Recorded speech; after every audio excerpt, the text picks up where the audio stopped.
Hello, Casper. You're enjoying that apple, aren't you? Look at the state of this floor. Look at the state of the floor. Is that nice? As you can see, she's loving the apple. Aren't you? Yes. Yum, yum, yum, yum, yum. I think she likes the juice from the apple there.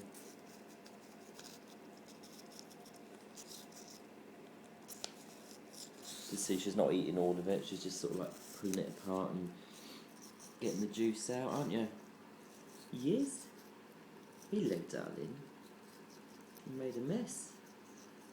You made a mess. Have you made a mess? Yeah. You love your apple. Obviously cored the apple first because of the pips and that. So no, they can't have it. Oh, she's got a bit of apple on this. There we go. Look at your beak, young lady. Look at your beak. Get all that apple off your beak. Messy girl. Messy girl. There's Casper and her apple. Which I don't get no sense out of her while she's eating them.